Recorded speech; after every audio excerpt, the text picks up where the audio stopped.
and welcome to Main Street Matters by Heart on Main Street, the podcast that, like a great trend, is always ahead of the curve. I am your host, Patrick Keiser, and I am so excited to kick off another year with you, even though it's already February. I apologize for disappearing from your podcast feed for the past few months. Between being in the 6th season and holiday travel and show travel and spending some much needed time with Little Miss Main Street and having some truly great opportunities to grow this organization, time has gotten away from me and over 2 months have passed without a new episode. But as we step through the decompression zone of 2025, I want to take a moment to reflect on what we've accomplished together since I last addressed you and look ahead to what's coming up in this new year. 2024 was an incredible year for Heart on Main Street. It was filled with challenges, but we had some great triumphs and saw moments of true generosity from our community. So first, I wanted to extend a heartfelt gratitude to everyone who contributed to our Giving Tuesday fundraising campaign in December. It seems almost forever ago now, but I have not spoken to you since then. Because of your generosity, we raised enough money to provide 6 donations to retailers throughout the Southeast that were severely impacted by Hurricanes Helene and Milton. These storms left a path of devastation, and many Main Street businesses found themselves facing the impossible task of rebuilding.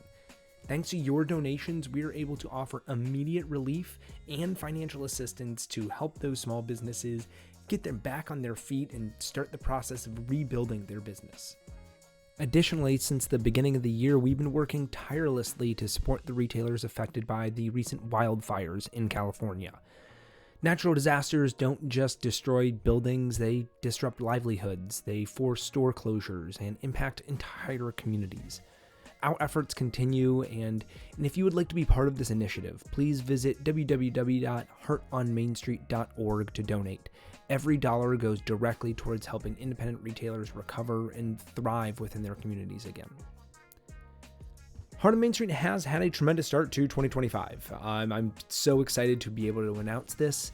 In Atlanta, we had a partnership with the Link Companies. We held a fundraiser and we raised an outstanding $40,000 to help retailers impacted by natural disasters. This event was a testament to what you can do when an industry or even just one large company comes together to support our organization or really any organization. The money raised will go towards ongoing efforts in providing financial assistance to independent retailers in need. So I'm incredibly proud of this achievement and thank everyone who played a role in making it happen. Now, as we move our way into 2025, Heart on Main Street's mission remains the same: to support and empower independent retailers through education, financial assistance, and community support. We have an incredible lineup of educational content coming your way this year. One of our primary webinars in early 2025, actually later this month on February 26th, will be on visual merchandising. We'll bring in the experts from our friends at Retail Works Inc., Lynn Falk and Suzanne Rothenstein, to talk about how to create displays that capture attention and tell stories and drive sales for you. If you've ever struggled with arranging your store in a way that feels both functional and aesthetically pleasing, this is going to be a must register for webinar, which you can do so at heartonmainstreet.org. Another upcoming webinar we'll be having is diving into photography techniques for retailers. Whether you're posting on social media, updating your website, or sending out a promotional email, the quality of your photos can make a huge difference in how customers engage with your business. We'll be talking about everything from lighting and angles to editing tools that can really help elevate your product's image. And then speaking of websites, one of our major educational initiatives this year is help retailers drive more traffic to whether it's their website or their online stores. A beautiful website doesn't really do much if people aren't able to find it. So we'll be exploring search engine optimization or SEO, social media strategies, and online advertising techniques that can increase visibility and sales for your store. All of this is just the beginning of what we've planned for 2025. I hope you'll join us for these discussions and resources throughout the year. Now, on to today's episode. I am very thrilled to introduce my guest, Lenise Willis, the editor-in-chief of Gifts and Decorative Accessories magazine. Lenise is really one of the top voices in the industry when it comes to understanding trends, and today we're going to be talking about what's coming up in 2025, what retailers should be looking out for when they go to trade shows, what they're going to be seeing, and what their customers are going to be wanting. From shifting consumer preferences to emerging retail categories, this conversation is packed with insights that you won't want to miss. So without further ado, let's dive into my conversation with Lenise Willis.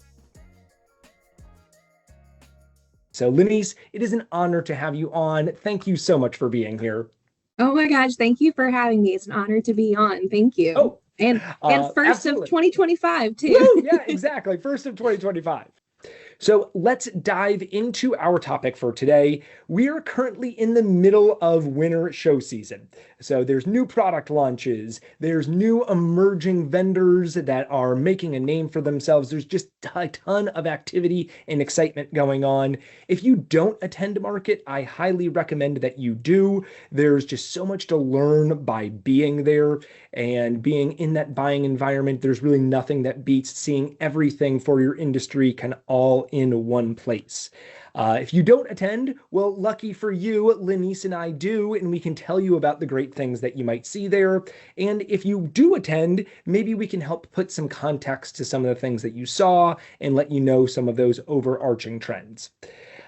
So today, how we're going to structure this, we're going to start off big picture. We're going to be talking about trends that are going on in 2025 and what you might expect to see from your vendors, from other stores, from wholesale, what you might expect to see through social media, and big trends that are going on. So we're going to start big picture, but I know that not everybody comes from the same industry. So we're going to then break it down by different industries, different product categories, and what you might expect to see there. So, Lenise, are you ready? I'm ready, yeah. All right. Let's kick this off by talking about those big trends. So you have attended Atlanta, but also you've done a lot of trend research ahead of time. So tell us about what are some of these big picture trends that you see in 2025 that are shaping the retail landscape? Yeah, of course. So I think we can just kind of start to talk, like thinking through 2025. There's still a lot of unknowns, I think, for 2025. Absolutely. There's so much up in the air. And I think that's important to remember. You know, we've got these looming tariff talk, possible price increases. So I do think we're really looking at things that are reusable and budget conscious for the consumer, because that's going to make them feel a little bit more stable and secure as we're kind of in this tumultuous little weird time period of 2025. So we're definitely looking at things that consumers feel like they're getting more bang for their buck, whether it be gift sets and things that have multiple items in it, things that can be reused or repurposed, you know, candles that can then become a vase or a coffee cup. I know Patty Wax has a ton of those options. You know, we saw a lot of reusable bags, actually, a lot of reusable gift bags at Atlanta Market. So I think reusability is going to really be key for 2025. And again, just going into that sort of budget conscious area. So I think that's a big thing to keep in mind. And then I know we talk about wellness all the time, but it's such a big trend, especially with millennials and Gen Z and the younger consumers. But it's been, you know, a lot of kind of chaotic years. And we already kicked off 2025 with wildfires and, you know, there's so much going on in the world. So I think consumers are focused on self-care and reducing anxiety more than ever. That's obviously something we saw, you know, an uptick in with the pandemic, but I think that is still carried over.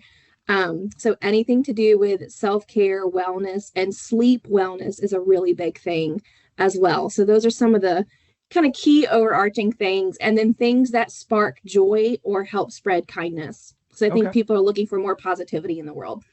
Love that. And I know personally, reusable things. Absolutely. If I can Mhm. get multiple uses out of something and I see multiple purposes for something, that's something that I'm going to be attracted to as a consumer. So love that kind of as a Yeah. overarching trend. And sleep, everybody needs. I'm terrible at it, Yes. but I think, yes, I know. things I like think that all of us are. in this industry probably are, but but it is healthy. You do need sleep for a healthy life. So from a consumer standpoint, you hit a little bit on that they're looking for reusable items. Have their preferences evolved over the past several years, and what shifts should retailers be aware of? For a long time, people were talking about this COVID hangover. Are we finally coming out of that? Kind of what have you noticed from a consumer buying standpoint? Yeah, I mean, I do think we're coming out of our COVID hangover for sure. I would say, as far as how consumer behavior has changed, I think one thing is just people are more skeptical now.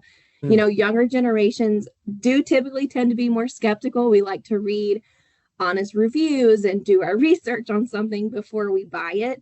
But especially over the last few years, and because consumers had to shop online so much more during the pandemic and right after the pandemic because of closures, they've been saturated with online shops and online reviews and product develop not necessarily product development, social trends and fads were just flying Yeah, yeah, as far absolutely. as what can capture your interest, right? We talk about how reels have just shortened attention spans for younger generations. But because of that digital saturation, now consumers are starting to become way more skeptical of claims, I think. Okay. So it is important to sort of show a claim of a product, but I think if the sell is too strong, younger consumers are like, I don't know. I'm so used to seeing all these sponsored posts on social media that make a Yeah. thousand claims. Is it really going to work? So I do think you'll have to deal with a little bit more of a skeptical consumer, and proving the value of a product, but without overselling it at the same time. I think there's a balance there, and that's why they value honest reviews and influencers even more than before. And we kind of saw some of that Atlanta market with new products that were backed by social media influencers, Okay. people that they feel they connect with and they take their opinion sort of over a marketing claim kind of thing.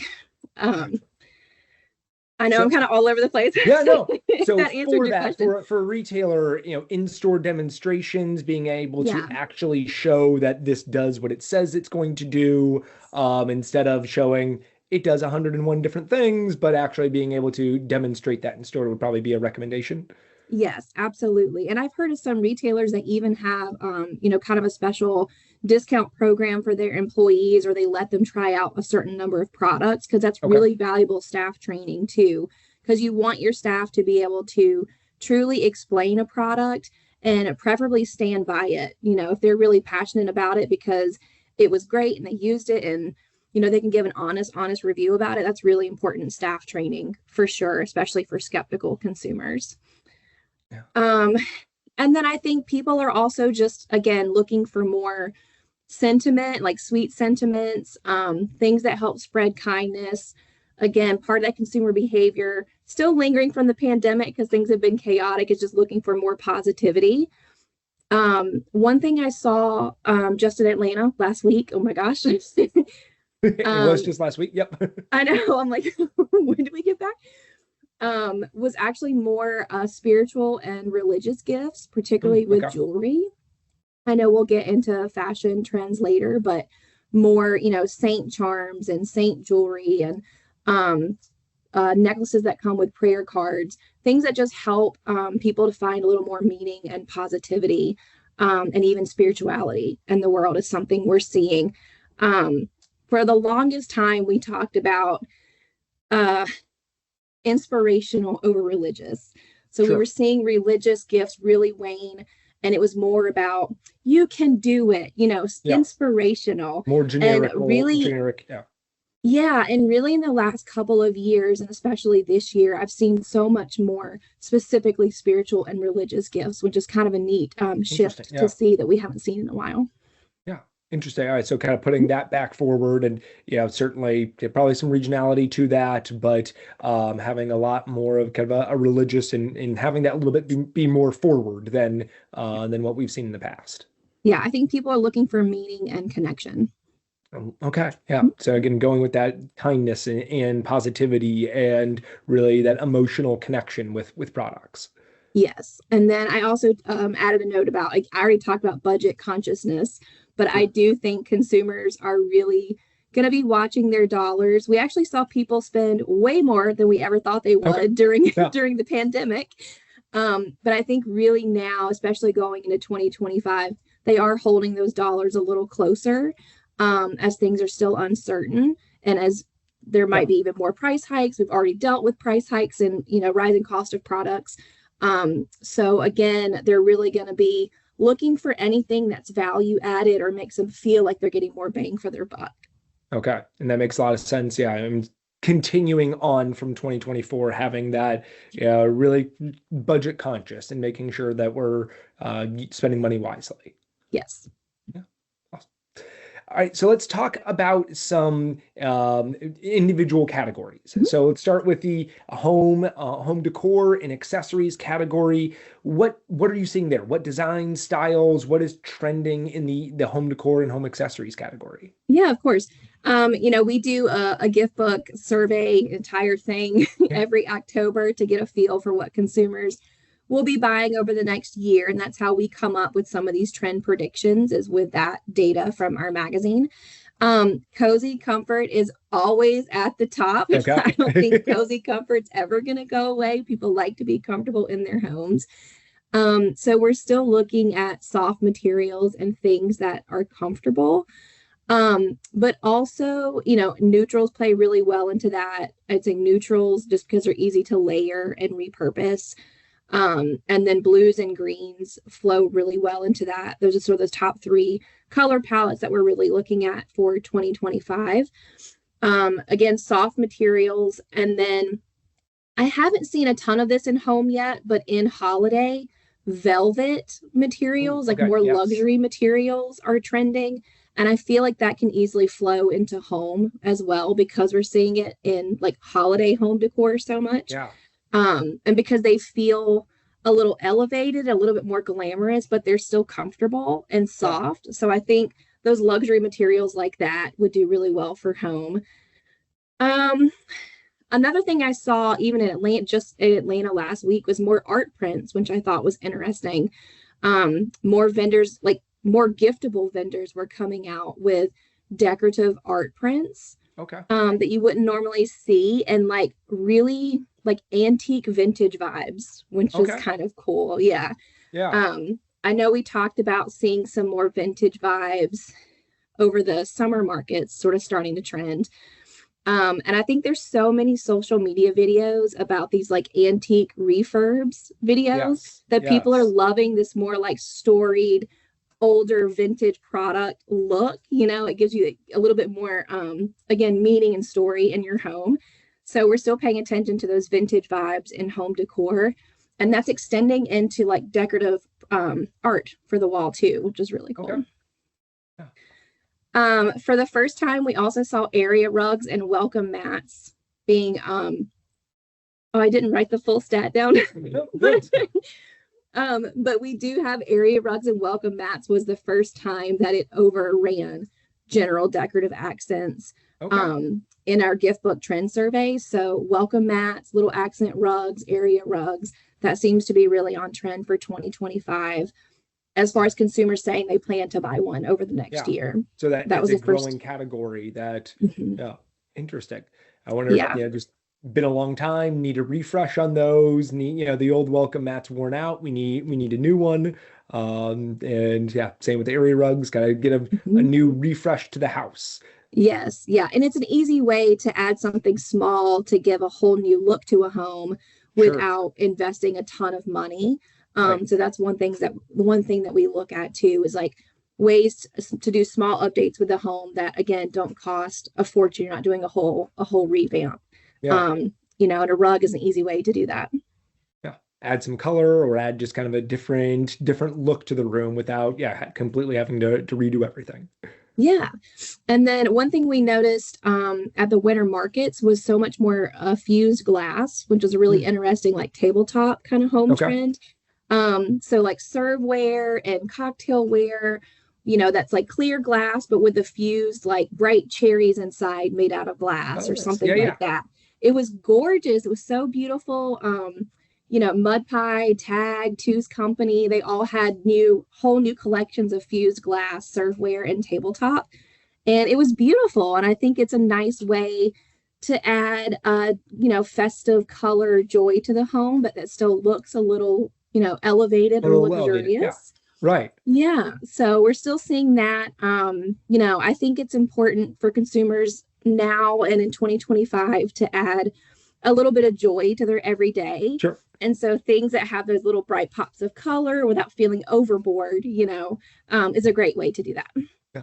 I love that. That's, a good example. I feel at least that it's a purposeful thing. It's sort of where, but it also adds color. It adds, so Yeah. it's kind of that multi-purposeful, decorative, but also functional purpose within the household. Yes. Yeah. Yeah. And small lamps too. We Okay. usually don't talk about lamps that much at Gifts and Deck, but we've seen a lot more like small accent lamps as a neat way to add to a room's theme. But again, it's a smaller purchase. So that's another like kids lamps or small, living room accent lamps. Definitely more small accent lighting Okay. this year, Yeah. hmm Fun. which is new for us. You had mentioned a holiday, so Mhm. velvet being big in holiday and that being incorporated. What else are you seeing in holiday? Because right now is, I mean, so much holiday at the shows, so everyone's buying right now. I know. It seems crazy because as soon as you leave Christmas in Right, December and then January is this like, giant Christmas oh, buying here's new, season, yeah, here's what's it's coming like up the next. holiday that never ends for the gift industry. We're talking about it for months and months and months. So definitely, like we talked about, the more luxurious materials, velvet, satin, super metallic Okay, surfaces and reflections.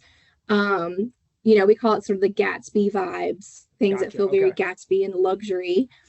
And then things that are a little bit, I say bedazzled. I know yeah, Addie, our associate editor, she's on here too. Hi, Addie. Thanks for the support. Yeah, she saw a lot of bedazzled or like bejeweled products that was yeah. across the board, but I can also see that doing really well in holiday. Kind of that more is more approach Okay, that we've seen trending in fashion and jewelry is now in holiday of a more is more approach. And I think people are just still excited to celebrate and be festive and express themselves and kind of do away a little bit with the minimalist that we've seen for so long. yeah. Are you Um, seeing? Oh, so you had mentioned before kind of some like almost vintage. Are you seeing that in Christmas as well or holiday as yes. well? Yeah, I'm glad you brought that up. Yeah, vintage in holiday, vintage in Christmas especially, is a really big thing. Nostalgia always looks really well for Sure. Christmas. It never goes out of style. Part of it, yeah. Yes. But even I saw a lot more like vintage style Santa art prints and Yeah. like holiday artwork that is vintage was a new thing that I hadn't seen in a long time at least. So that was kind of a new trend for me from market for sure. I saw that too. So I'm not the expert here, but I wanted to just kind of ask about that because I was seeing that. So yeah, seeing some of that vintage kind of, yeah, vintage holiday. So Yeah, yeah. And then we do say as far as products, ornaments and candles are still the hmm, top two okay. products that are Christmas themed that consumers say they're looking for to buy the next year. So those are still top the charts. Even though candles is its own category, but Can right. Christmas candles, people love buying candles You for get Christmas. yeah, get that great evergreen fir, yeah, smell candle. Yeah. Yes, yes. Um, and then so with that said, expressive ornaments, there are so many fun ornaments on the scene now that just run the gamut of like, do you want a cowboy boot? Do you want a cocktail glass? Do you want a bag of Cheetos? Like, Yes, you know, okay. yes, Saw, yeah, a lot of, yeah, just like, yeah, a bag of Cheetos or something very eclectic that not your yes, traditional holiday or ornament. So, yes. And that kind of falls into that. Consumers love to express themselves, especially younger consumers. They're obsessed with expressing themselves, on social media and in all aspects. So having even ornaments that express really eclectic taste or, a random thing, kind of falls into that personalization trend that we've been seeing for a while. Wonderful. Yeah. Any other holiday things that you were noticing? No, I know Addie was looking for black and purple. We're keeping an eye on that for Christmas. Okay. I think because we're seeing this sort of like more vintage, I don't want to say dark look, but that, it's kind of a darker, vintage is kind of a darker look. We've seen Scrooge core popping on the scene, at least in social media and stuff too. So keeping an eye on darker colors for Christmas, like black or purple. Interesting. So like, going an eye on it. Going against the grain of your traditional red and green, but black and purple for Christmas. Okay. Yeah. Yeah. So we're keeping an eye on it. I'm not saying it's not going to blow up yet, rampant, but yeah. But sometimes you see little nuggets and we just keep an eye on it. Yeah. Interesting. Okay. Gift category. So for our gift retailers out there, what is driving the gift market right now? At GHTA, when I was at their conference back in October, they had mentioned that there was a couple of retailers on a panel talking about innovation. Are you seeing new products in innovative new products? Kind of what are you seeing within the gift channel now? Well, I was so sad to hear that, first of all. A little bit, yeah. To the context of it, they were saying there wasn't innovation. And I was upset to hear that too. Yeah. And then we really started thinking about it. And I do say I a little bit agree. Okay. Yeah.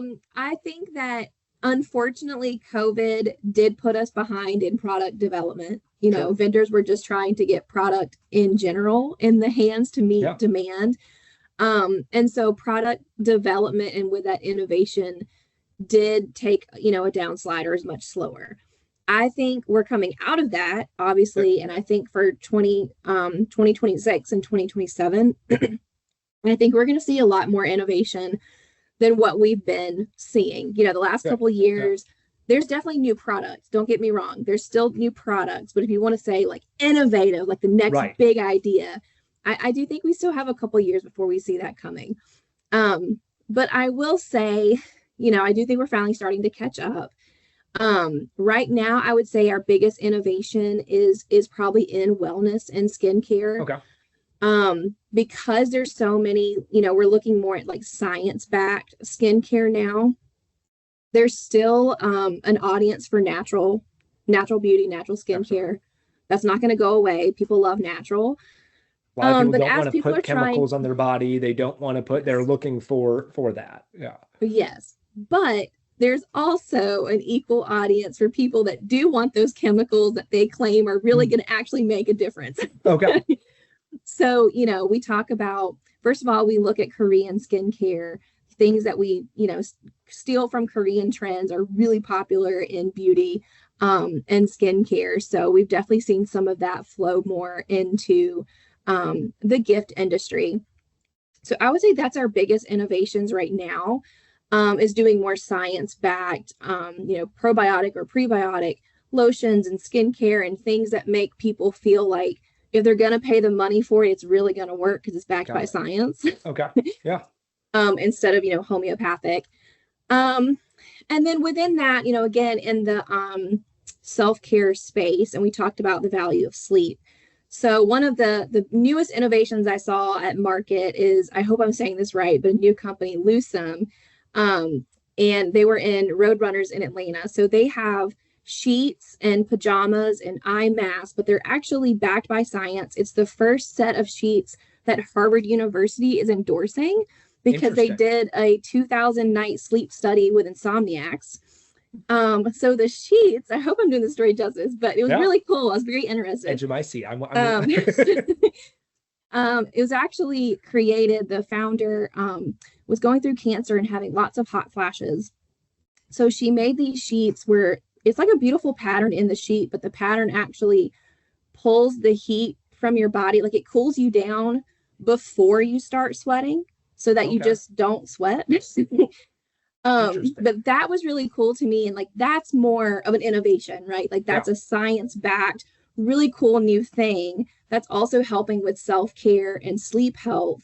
And it's not just the sheets, but you also have, you know, these gorgeous soft pajamas and eye masks that are supposed to help, you know, not have wrinkles in the morning, but it's a sleep mask. That was probably the biggest innovation that I saw. So I think probably it's more in the self-care area because it's been so trendy. Interesting. I will certainly check that out. I mean, that's from a consumer, right? Consumer standpoint, that's really interesting. But okay, so a lot of innovation in wellness, a lot of kind of new things looking there. Again, a little bit of a split of the very natural products and some that maybe have chemicals or things in that that are science backed.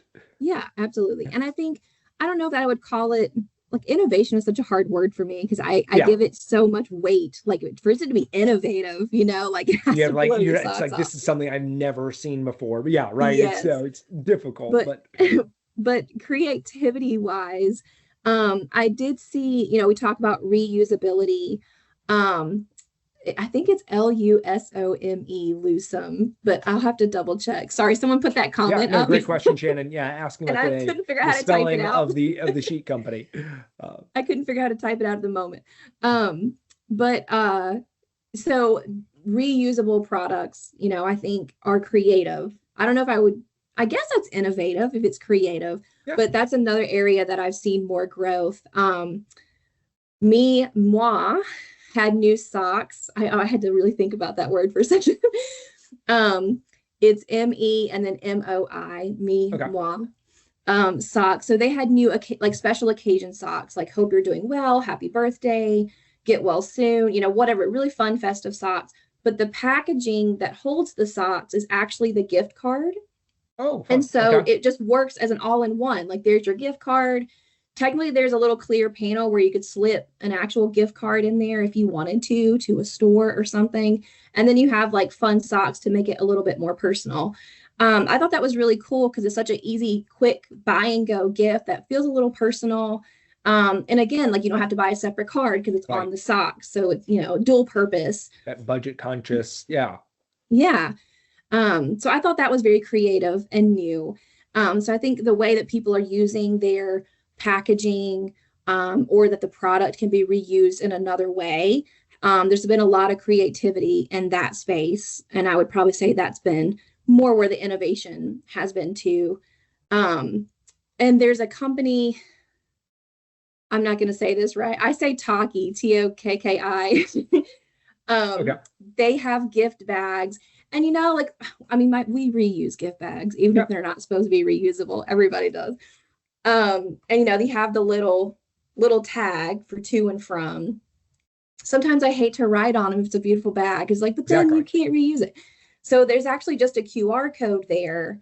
And you can scan the QR code and write or record a message to and from.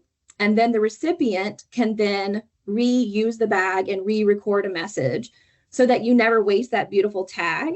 So I think digital add-ons and digital components to physical things, it would probably be another sort of innovation in our industry. Yeah, that absolutely is.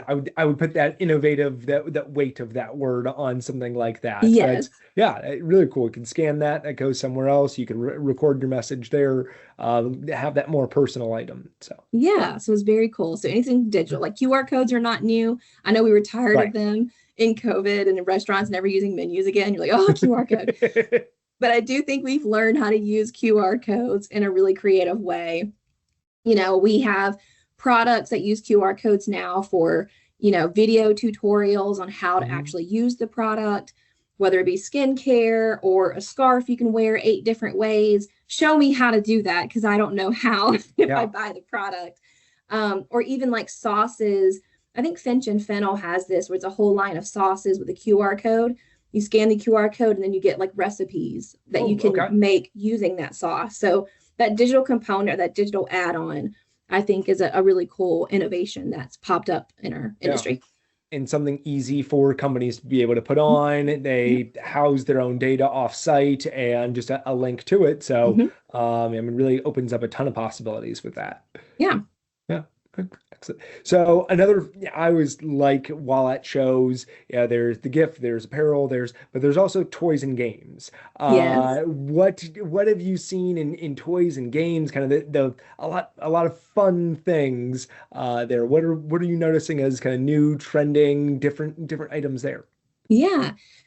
So definitely I saw a lot of travel games, which I Okay. think is really nice, traveling with kids. I will maybe soon, well, not maybe soon, but soon be traveling with kids. Yeah. Um, and so maybe I'm just paying more attention to that space. But no, there were a lot of new travel games and small games to keep kids busy while you're traveling. Obviously, travel is back, Yes. in a big way now than what it ever was before, right after COVID. So travel games are very big. And also toys that help you unplug or disconnect. Okay. So, parents are definitely saturated with, or they're digitally saturated. They're on their phone. And actually, I was watching the news while I was in Atlanta one morning. I wish I could remember the exact study, but I know they were talking about a new study that showed any amount of screen time in a child's first 2 years can have an impact on their mental development, which I mean, I know, yeah, they shouldn't watch too much TV, but that was kind Yeah. of crazy to me to hear Yeah. that. So this idea of having more of the old fashioned wooden toys and blocks and other things that help them think and, work on their skills, but that, Imaginative play and things like that. Yeah. yes, but that aren't, first of all, noisy because parents are tired of Yes. hearing all of the noises, but that don't have so much going on, so they're not so overstimulated. So I think as parents are starting to get a little bit tired of digital and wanting to unplug a little bit, they're also wanting to teach their children better habits because we're seeing, this younger generation, Gen Z and then Gen Alpha that are just so hooked on reels and the TV and the smartphone and the social media. And so trying to teach them better habits earlier. So more products that actually don't rely on digital components and chaotic noises and things like that. Saw more of that. Oh, yeah.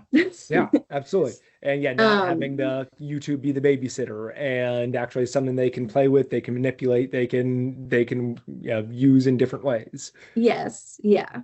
And then plush is still very big. Of course. And of course that's an unplugged item as well. But having, plush with more personality. So a lot of them now have, their own name and their own birthday and just gives them more of, they feel more real life to kids when they have, a birthday and a name and, whatever their likes or hobbies are. So it kind of fosters that pretend play, anything that fosters pretend play. And then dolls, plush has always been really big, but dolls are coming back really in a really big way. Soft dolls and with lots of accessories like bows or tutus or overalls, or again, things that kind of help, either the plush or the doll express him or herself, as we're expressing ourselves, we want our plush and our dolls But they to get have they get to a dress them up personality. in a tutu or overalls or however that child wants to express that themselves. Yeah, and it helps them to engage with them. A lot of times a plush is, a kid's first friend, like they're Yeah. playing pretend and they're imagining them be alive. So it just kind of helps with that. And then more unique critters too. So even like plushy spiders and Okay. things that you Yeah. wouldn't think would be a cute, cuddly animal. Yeah. And I can never say like the ocelot, oxalot, Yes, whatever. I know exactly what you're saying. I can't I say it know. either. Kind of the lizard looking thing with the frills and Yes. yes. So lots of interesting creatures as well, that, are a little bit different. But it's also interesting, right? Because that's also an educational component. If you have an odd critter or Yeah. wildlife, they're still learning about the wildlife around them instead of just a bear or a bunny or something Yeah. like that too. Yeah, I've in personal life noticed a lot of that as well of yeah, other insects and different things being a lot more popular. Bees Yeah, being a lobsters. big yeah, there we go. Like, Thank you, Anne, for putting it in thank you. the with his external gills. Yes, the frilly Yes. things, as I said. Yes. So okay. Yes. And then one thing I also mentioned in the toy and game space is adult games. So Okay. I was gonna games ask about and yeah. puzzles and toys, nostalgic toys. Millennials are very nostalgic for the 90s. So any Yep. nostalgic toy. Um, particularly millennials and Gen X are very nostalgic generations. And so and they also kind of want to, I think, reclaim their youth a little bit in this phase in their Yeah. life. So last year was the first time that the growth in the like basically adult toy sales outpaced preschool toy sales for like the first time ever. Interesting. Okay. So adult is anyone 18 or over that Okay. is still buying, toys or games or board games or Jenga or whatever it is, to be more playful or nostalgic, especially with like licensed characters and, collectors, things like that. So definitely things that appeal to adults. Interesting. Okay. Yeah, I saw that a lot of just, yeah, things. It's not just you're buying or having things for children. It's you're having things that might appeal to that young adult as well, because they're ones with buying power and that they're wanting Yeah. things for themselves too. Yeah. Yeah. That was my stocking gift for my brothers this year is they had these little mini battleship games. Okay. Yeah. And so I was like, I gotta get them this because it's super nostalgic. I Yeah. bought my husband a Scrabble one and my uncle Monopoly one, like all the board games that they used to play, but they're little. Was it hard to play? It was, but we took our little tweezers out and we played Battleship with this little mini thing. But it was a lot of fun and it was, it was So nostalgic yeah, and fun. fighting aging eyes in tiny pieces, but nostalgia and I can carry Yes. it with me. So Yeah.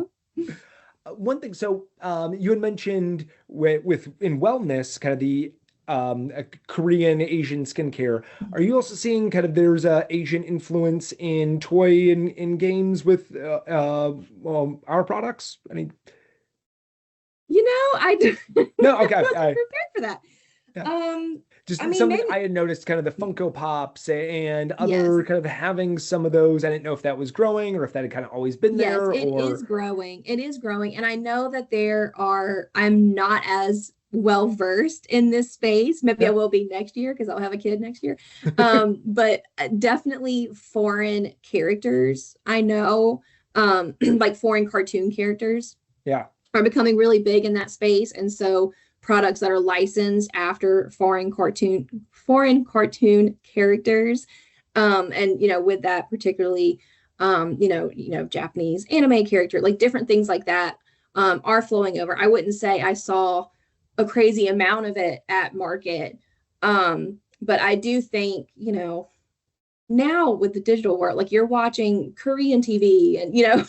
all Yeah. kinds of different things. So our kids are more exposed to other cartoons and characters that they wouldn't be before. Yeah, absolutely. So I just kind of, I don't know what made me think of that while I was at market. I was just didn't know if that was something that had kind of always existed or kind of a growing category. So Yeah, I'm seeing more of it now than okay, I did yeah. before, for sure. What about like sustainability and give back products? Are you seeing a larger demand for this? Has this kind of plateaued? What are you seeing as things that are more sustainable or things that have a cause to them? Yeah, I definitely think it's still in demand. I think, I do think part of, the reusability Yeah. angle happens to be more eco-friendly and sustainable, but it's also budget conscious. Okay. So that's probably more where that space is right now.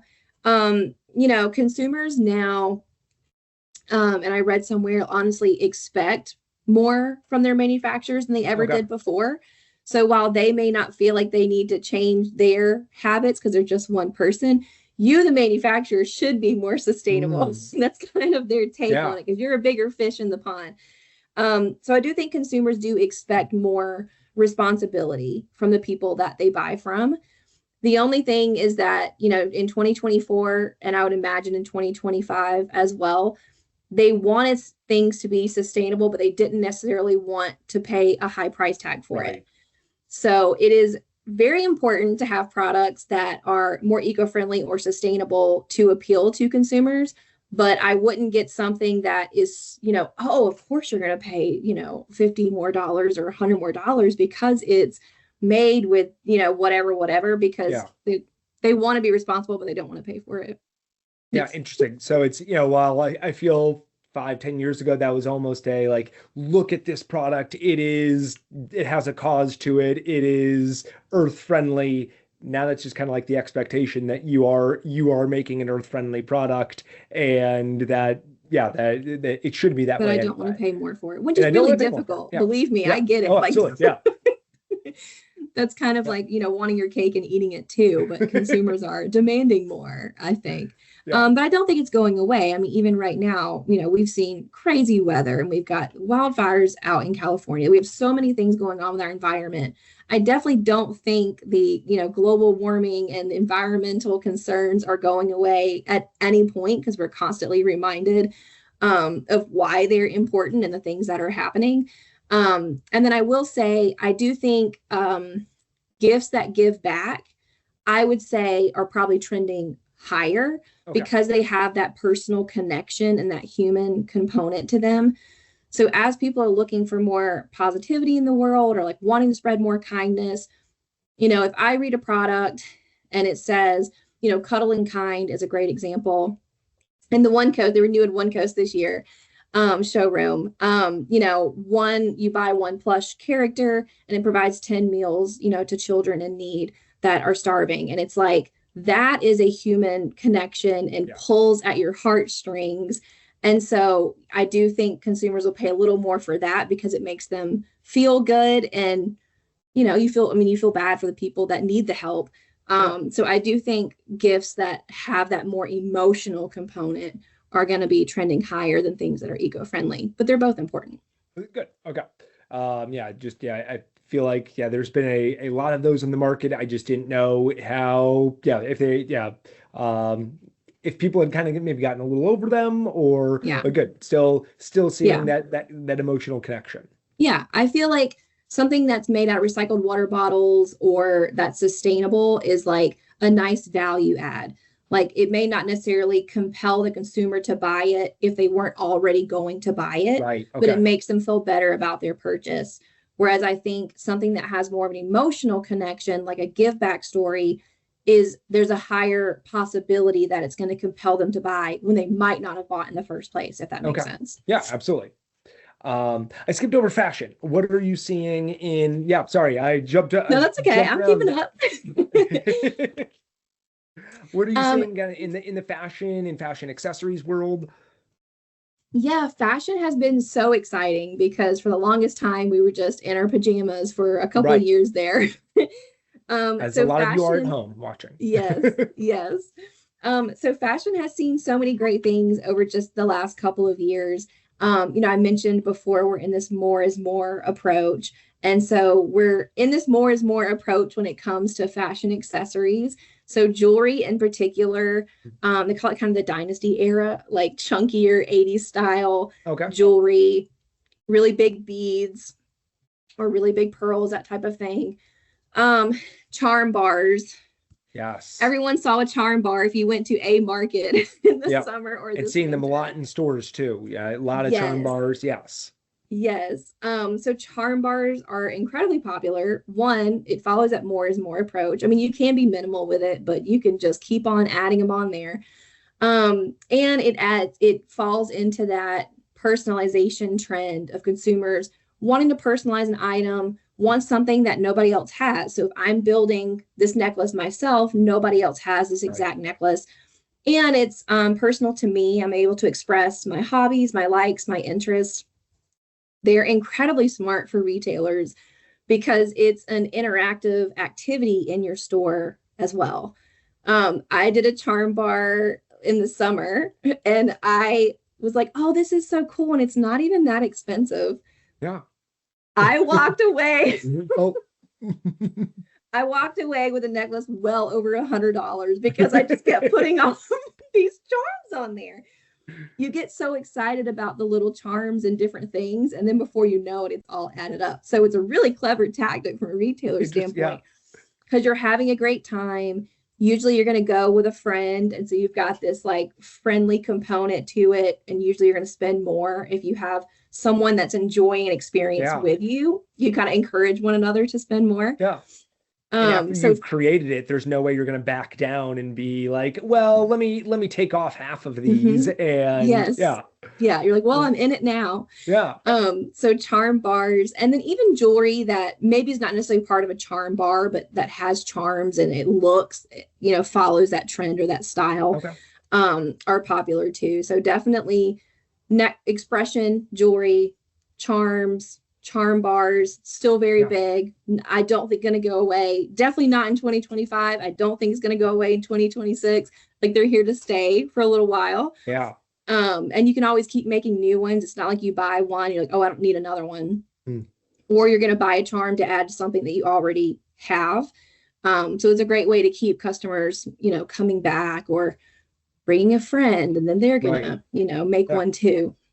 Personal expression and kind of getting that throughout as we're talking, that a lot of, how can I personally express myself in my products? Yes. And then we also talked about corporate core is a new trend in fashion apparel. Quite a few companies are forcing their employees to go back to the office now, at least for a hybrid schedule. And so you have these consumers that need proper corporate attire. There's also social pressure. When you go to the workplace, there's more social pressure than when you're working from home. And it's like, it doesn't really matter what I wear. But it does matter, and you want to impress your coworkers. So we're seeing more stylish attire, particularly for women. But we're calling it corporate core. So really fun, like oversized blazers, or like really fun printed blazers. So maybe, yes, it's a fitted blazer, but it's, decorated in bright florals. So it's like, yes, I'm professional, I'm a girl boss, but I can also be feminine and fun and express myself at the same time. I have a personality too. Yes.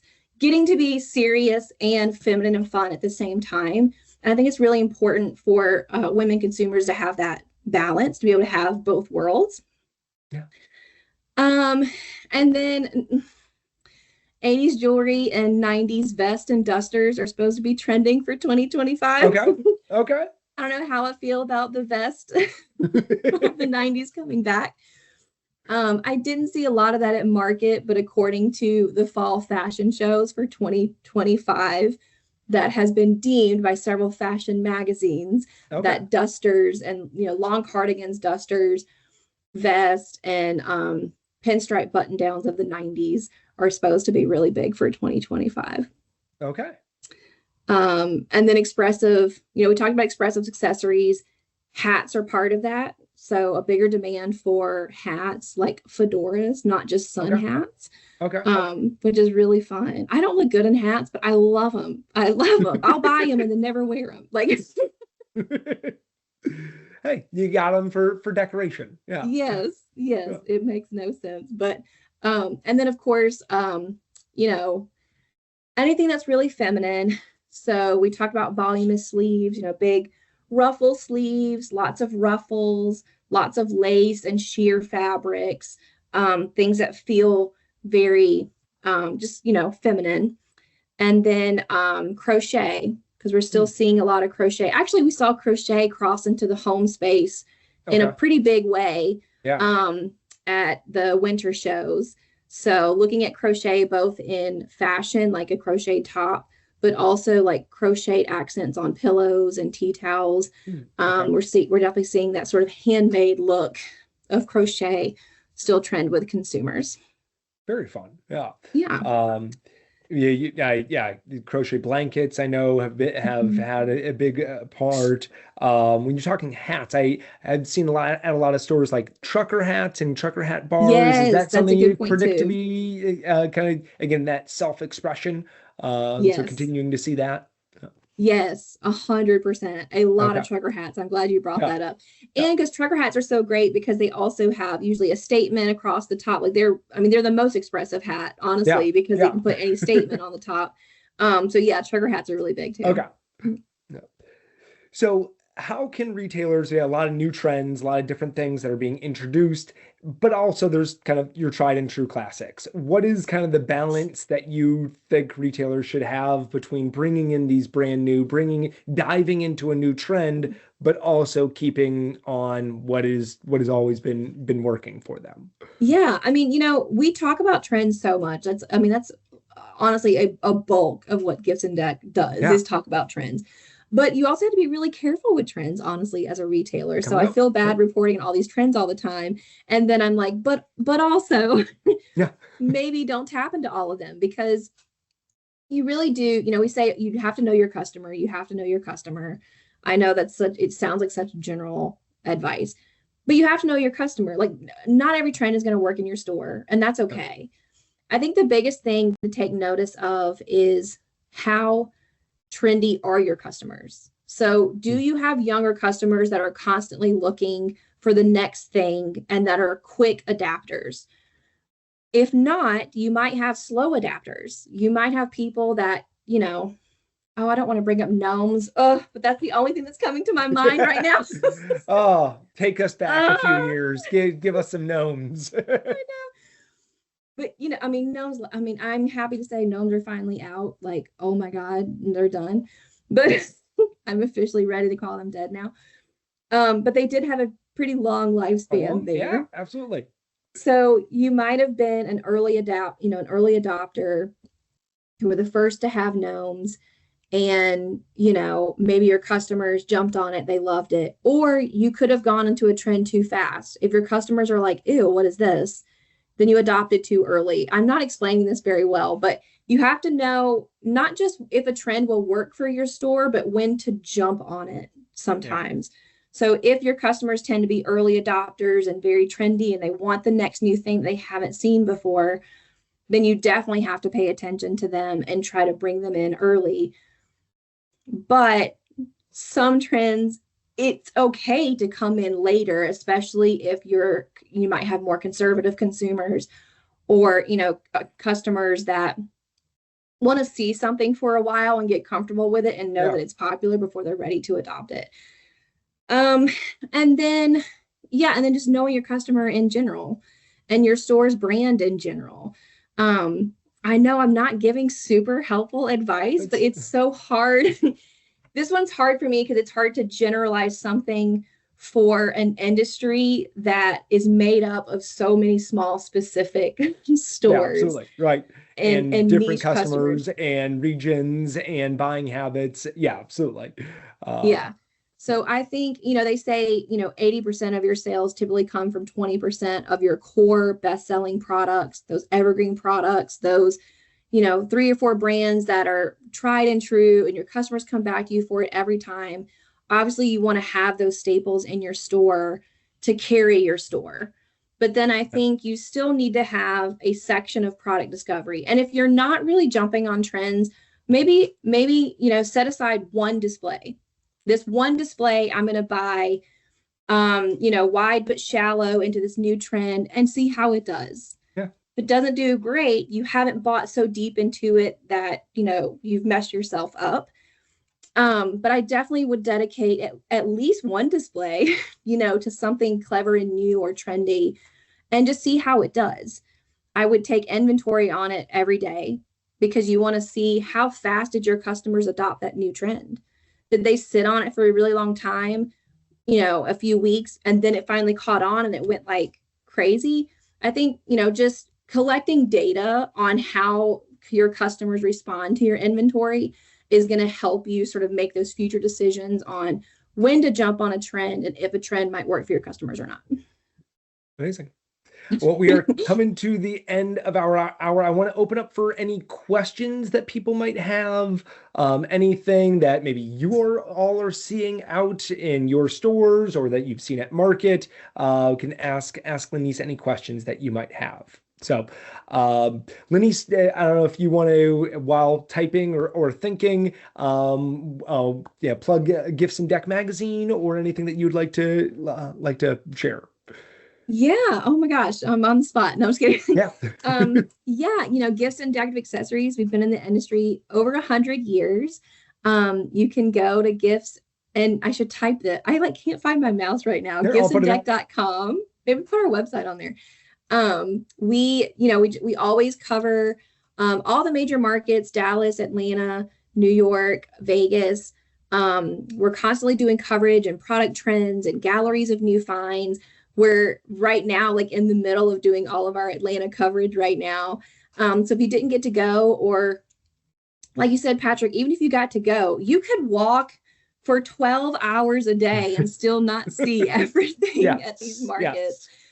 So that's or understand how everything's connecting together. Yes. And that's one thing that we do is we do cover trends per product category, but we also try to really cross merchandise them to give a bigger picture of what's happening in a trend across categories. So if you're not a subscriber of the magazine, at least pop onto the website and check out some of the product galleries to discover some new products, and kind of see how we felt about the shows and things.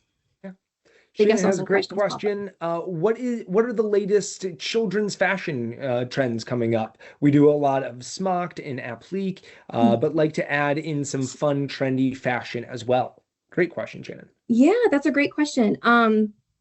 Definitely, I think applique is still really big. I saw a lot of like patches and like different, kind of makes it feel a little, not like handmade, but I say bedazzle. It looks like you put your own patches on there kind of thing. Patches were really big. And then again, a little more is more, especially in girl apparel. So like glitter and sequins and like jewels, like a little bit more bedazzled and feminine flair. I definitely saw more of that in the like toddler girl space at this past show, if that helps. Did that help? No, it's oversized bows and collars I've seen. Oh my gosh, bows are still so big. And bows are everywhere, not just in toddler apparel or kid apparel, but like wine glass charms that are bows, napkin holders that are bows, just so many bows. Yeah, I'm glad you mentioned that. I forgot to mention bows. That's a huge trend. I know we've been talking about it for a while, but that's another, maybe like a gnome style. Like it's going to be here for a little while. Excellent question, Shannon. Thank you. Don't know if there's any other question. Let me just check the Q&A real quick. All right. Well, Lenise, thank you so much for being on. I really appreciate this. I've learned a whole lot. Hopefully our audience has learned a lot as well. Again, just understanding what's going on within different categories, what's going on in the big picture. So thank you so much for being on today. A quick plug for our next webinar, which is going to be, thank you, LB, for the round of applause. Our next webinar is going to be Wednesday, February 26th. We're going to be talking about visual merchandising techniques. So we'll have a group come on called Retail Works Inc., talking about visual merchandising. So you can register for that through our website, heartonmainstreet.org. But again, Lenise, thank you so much for being on. This is fantastic. I really appreciate it.